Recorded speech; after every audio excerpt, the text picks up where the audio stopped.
speaker, Stephen Collier, is going to, let me see, I got to find his presentation here. He's going to give us some, talk to us about the tools up here and give us some tips, and he has a little PowerPoint that he has put together, and I really think that these, you've probably seen some of these pictures that Stephen's going to show you. So Stephen, thanks. All yours. Good morning. First of all, I'm not an electrician. So a lot of the things you heard previously we're going to take on a little different approach. I did consult with the electrician. The electrician's name is Jerry Layton. I wanted to have an idea of what did he think about when we walked through a poultry facility? What did he look at? And I've worked in the poultry industry now for about 25 years. I've worked here for 14, so numerous little houses. I have a farm in Bridgeville, raised quite a few chickens for a local integrator. So I have a routine, just like you were talking about. I walk through these houses every day, 7 days a week. And my first thought when I walk into a house, feed, lights, air, and water. And what can I do if I don't have, if one of these aspects is not functioning, if I don't have a fan running, or if I don't have a feed motor running, I've got to do something to get that fixed.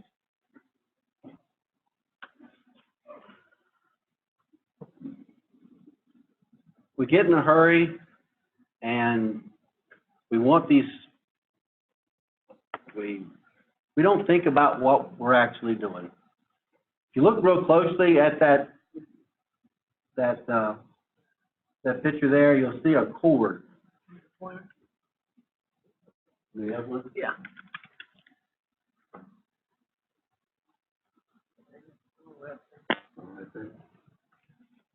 It's kind of hard to see, but there is a metal tape right through there. Probably, 10, 12, 15 years old. It gets frayed. Little pieces of it stick out. That's a real nice place to wrap your cord around. So when you raise it up, what happens to it? Do you have any cables that look like that in your chicken house?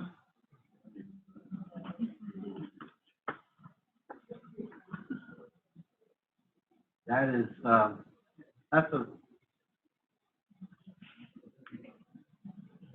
good place to get bit. That's a good place to get electrocuted. That is not a situation that you need to be faced with on a daily basis. Something happens to the cord or what have you, and you think, well, word's going to go out in 3 days. Let me just see if I can get some current here, get this motor running, and we'll get down the road, and I'll take care of it later. So I grab a drop cord, greatly undersized for what needs to be done, and next thing you know, you've got a drop cord that's either broken or you're running a permanent motor. When I say a permanent motor, I'm talking about a feed line motor. Your birds if you got 25,000 chickens in a chicken house, they'll eat 60,000 pounds of feed in 2.5 days. And you've got a motor tied to something like that. I don't think that. Yeah, I'm going to unplug that.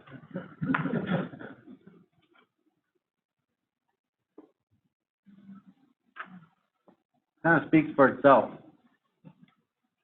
Just think about what you're asking that undersized drop cord to do.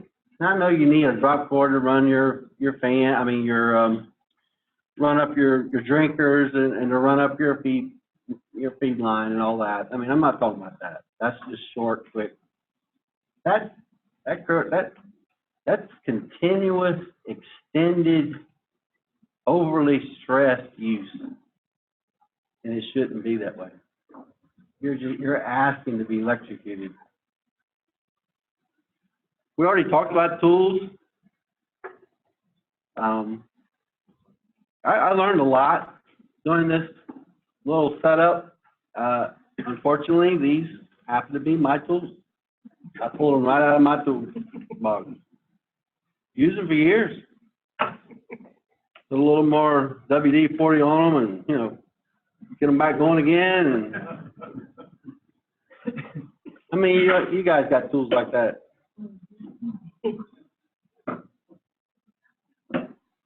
What's wrong with them tools? They're not insulated. I'm not advocating the brand. I'm advocating the installation. You need to think about what you're doing. You really need to be prepared in advance for what you're doing. I really like the idea of gloves. I think I'm gonna buy a pair of gloves for all my houses. I'm gonna put one in the toolbox, and we may start wearing some gloves around here as well. How do you safely clean your light bulbs? How many clean your light bulbs with the light bulbs on? Hey, But I use a long insulated brush and Okay. just turn it. you ever stood on the ground with a pump up sprayer and That's got water in it. This is 5%. yeah, it's 110, but it's still low. But anyway, I told you I wasn't an electrician. My goal is to get them chickens out of that house. That thing is a bear right there to have to clean. Best way to clean a light bulb is to turn the power off or remove the bulb. If you're going to remove the bulb, you might as well go ahead and take the opportunity to blow out the socket with some dry compressed air or some dry nitrogen, compressed nitrogen rather. And this is something that the electrician suggested. I know we've already talked about GFIs and we've talked about things like that. It's something that's actually come out, I guess, in the last few months. I don't know if this is something that would work in a chicken house. I've never tried it, but it's an arc fault circuit interrupter, and it works differently than a GFI. And as you can see by the definition, it is a circuit breaker designed to help prevent fires. You ever heard of a chicken house catching fire? It may not burn to the ground. I wish it would sometimes, but you ever go down in the house and find a little black spot in the ceiling? I've seen them around here. I've seen one at home. So what causes an arc fault? Now think about each one of these as you're in your chicken house. Wire degradation, natural degradation through age. How old are your chicken houses? Heat and humidity. We're coming into summertime. Chickens hate humidity. One of the hottest, wettest places I believe there is. Extended mechanical stress. When the flock's fixing to go to the plant, every fan is running, motors running every few minutes. You walk by them and touch them, and they're hot. This is normal operating procedures or what you expect out of a motor. It's going to be hot. Physical damage, animals chewing through insulation. How's your rodent program? You ever see mice? Do you ever see the results of the mice? Nails, staples. There must be 1 billion staples in my chicken house. Why don't they use conduit in poultry houses? I don't have an answer for that, but there are other places on this, in the US that use conduit in chicken houses. We don't. I don't know why we don't. I imagine it has something to do with money. Extension cords, supply cords, there's some of that, short pins, damage, strain release, things like that. That cord that you use for your feed line or your drinkers, do you leave it laying in the litter the whole flock? Do you leave it where you last used it? When you pull it up, is it caked? I don't know. Think about it. Well, what's happening to the insulation on that cord? Full wiring. You've seen boxes smoking and carrying on. Now that's the chicken house panel. I wouldn't want to stick anything in there. Talking about those new breakers that come out in the last few months or what have you, yeah, I don't really want to stick some new breakers in there. I think that particular situation is really, it's extremely dangerous. I mean, the breakers are on. If you look at them closely in the picture, the breakers are on. So I'm assuming there's chickens in the house. I think on the right-hand side, the lower left-hand one might be off, but all the rest of them are on. Situations like that really should not be, because there's a picture of that panel under stress, heat stress. These lugs need to be tightened. Just the tension from going to hot to cold. The lugs will get loose and they need to be tightened. If they are operating loose, the situation just gets worse and worse to the place where the breaker will not work. I've been told that breakers will actually seize. They will not continue to function properly, or if they may trip often or not at all. A seizure, if it's tripped, I mean, it won't trip. It won't save your life if you need it. And this situation right here really bothered me when I first saw it. And I've seen this so many times. Growers, you see that fan on the ceiling? He's trying to keep the panel cool. I mean, I'm talking about futile. Now, when you look at that picture, you've got the cover off the panel. You've got a fan in the ceiling trying to cool the panel. You have a door that is open.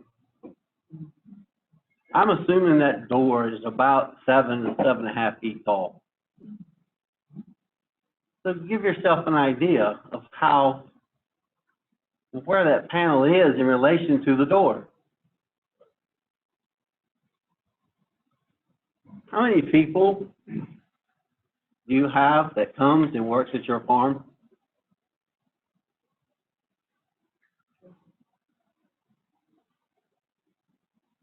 Do you have children? Do you have a young person from maybe the church you go to? Do you have a grandchild?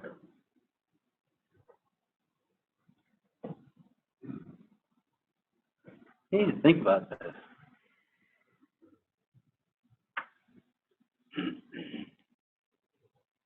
Another thing that the electrician suggested was an additional GFI that could be put in for each individual motor. I realize the motor has some protection built in. You have a a ground fault at the breaker panel, but another one could be put in. It's another option. There's things you can do that would help you be just a little safer. So you've got all this extra cord. What do you do with it? Leave it in the litter? Nah, let's wrap it up. Motor runs hot. Let's bake it up to the side of the motor. You go to pull it off and it kind of sticks. What do you think's happening to the insulation?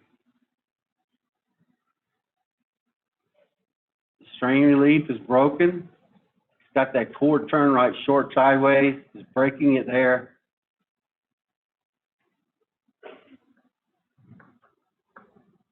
Can you relate? Do you see these things in your houses?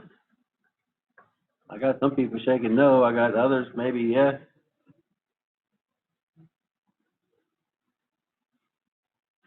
Nice tool. We've already talked about that a little bit. Another really nice tool, voltage tester. I bought 2 or 3 of them. Bought a couple for here. UD, bought a couple for home. It's nice that it fits in your pocket. And if you think something is off, check it. You cut the breaker off, check it. It may not be off.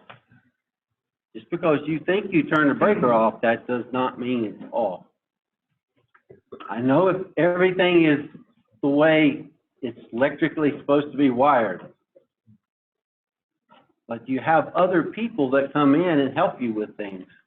And if you're not an electrician, like myself, just because that breaker's off, that does not mean it's off.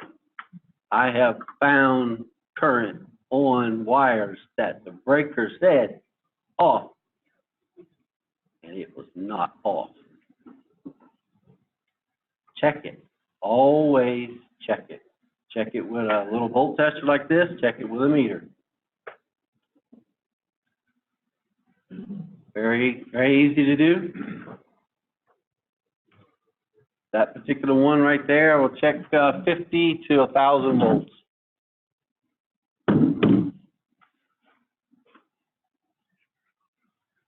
Now I want to give you guys some homework. I want to show you how to do your homework. Very easy. It's very simple. It will not cost you a dime if you already have a voltmeter, which I don't see how you can run a farm without a voltmeter anyway. It's very simple. Very easy. Okay? Now, I've been told I need to turn some lights on, I need to do some other stuff, so Sure, hold on sure. a minute. We have enough light. You got enough light? All right. And I need this over here. Let's see around the other way. There we go. There we go. All right. First of all, take your voltmeter and you want to set it to checking continuity. You don't know what that is? It's the measurement with the little lines on it. Looks like it's listing. How's that? All right. You don't know if your batteries are any good or not. So the first thing you want to do is check and make sure you have continuity. Can you guys hear that? All right, so this works. The only ground this motor has is in the back of the housing. Okay? I connected it yesterday, so I know it works. You have a 220 system. If you don't know which terminal it is, it's always the one that's different. That make sense? Very simple. Okay?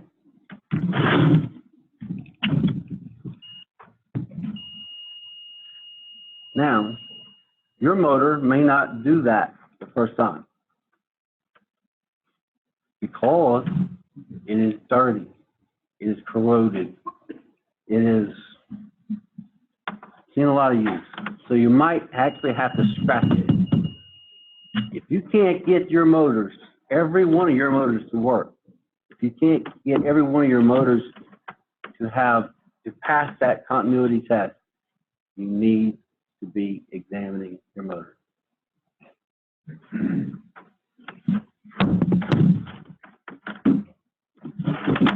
Turn it back off, save the battery. Does that make sense? So everybody's probably got at least 2, 4, 6 motors to check tonight. Go ahead and look at your cross auger, look at your feedline motors. You can even check your fan motors if you'd like. That might take a little while, but personally, I never work on a fan motor without unplugging it, but you can if you'd like. All right, what I learned from my walkthrough with the electrician. I think you can see by this PowerPoint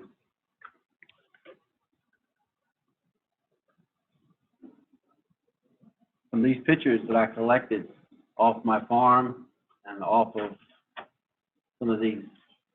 Actually, some of them were actually taken here at UD.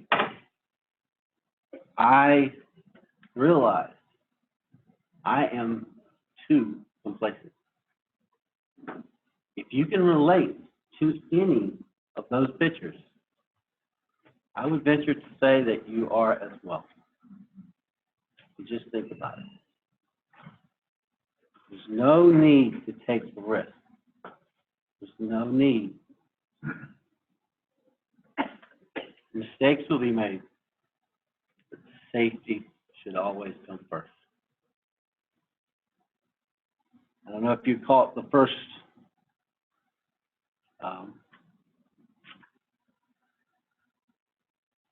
memorandum from Bill Brown,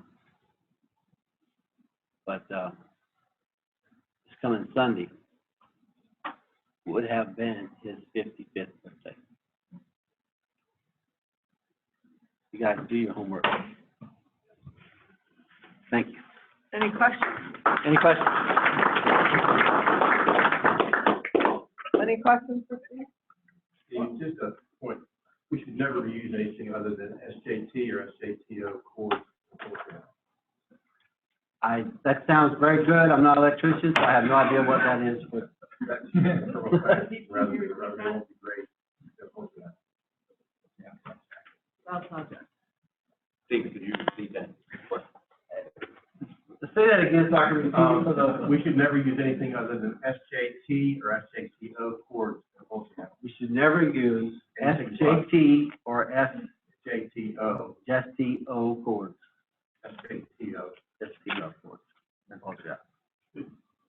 And are you referring to the top cords? It's the jacket, the insulated jacket. With the proper jacket?